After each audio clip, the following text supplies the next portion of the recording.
조국 전 법무부 장관 아들에게 허위 인턴 경력 확인서를 발급해준 혐의로 기소된 최강욱 열린민주당 대표가 잠시 뒤에 1심 선고를 받습니다. 금고형 이상이 나오면 공직선거법과 국회법 등에 따라 의원직 상실 위기에 빠질 수도 있습니다. 취재기자 연결해서 자세히 알아보겠습니다. 임성우 기자. 네, 서울중앙지방법원입니다. 네, 최 대표에 대한 선고 결과 잠시 뒤에 나오겠죠? 네, 그렇습니다. 최 대표에 대한 1심 선고 공판이 잠시 후인 오전 10시에 서울중앙지방법원에서 열립니다. 이 선고 공판인 만큼 시간이 그렇게 오래 걸리진 않을 것으로 보이고요. 10시 반 전후로 선고 결과가 나올 것으로 보입니다.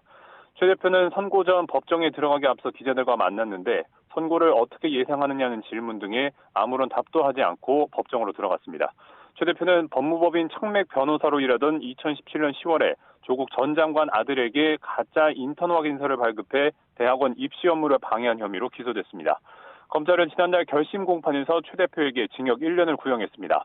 검찰은 최 대표가 기회의 공정성에 대한 신뢰를 무너뜨리고 목표 지상주의를 조장했다고 강조했습니다. 그런데도 수사와 재판 과정에서는 법적 책임을 회피하는 데만 급급했다면서 중형이 불가피하다고 주장했습니다.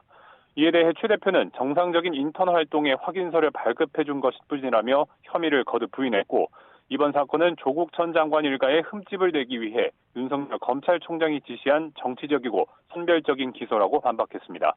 만일 오늘 재판부가 최 대표의 유죄를 인정하고 집행유예를 포함한 금고형 이상을 선고하게 되면 최 대표는 의원직을 상실할 위기에 처하게 됩니다. 특히 최 대표의 혐의가 조 전 장관 부부의 입시 비리 혐의와 연관된 만큼 오늘 재판 결과가 본인 재판을 앞둔 조 전 장관에게도 영향을 미칠 것으로 보입니다. 네, 최 대표는 오늘 선고 외에도 다른 재판들도 받고 있죠? 네, 그렇습니다. 다 이 두 가지 중에 하나는 오늘 선고를 받게 되는 이 허위 인턴 확인서 발급 혐의와 관련이 있는데요. 지난해 4월 총선을 앞두고 조국 전 장관 아들에게 허위 인턴 확인서를 작성해준 혐의로 기소되자 팟캐스트에 출연해서는 조 전 장관 아들이 실제로 인턴을 했다는 취지로 발언한 사실이 문제가 됐습니다.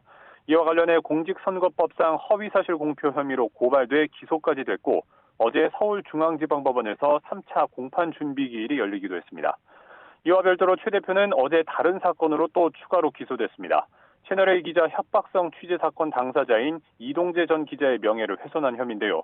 최 대표는 지난해 4월 SNS에 이 전 기자가 이철 전 밸류인베스트 코리아 대표에게 유시민 노무현재단 이사장에게 돈을 건네줬다는 진술을 강요하고 또 유 이사장과 가족은 물론 노무현재단에 대해서도 검찰이 압수수색할 수 있다고 말했다고 글을 올렸습니다.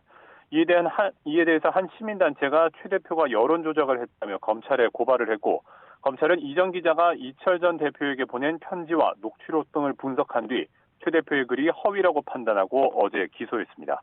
지금까지 서울중앙지방법원에서 YTN 임성호입니다.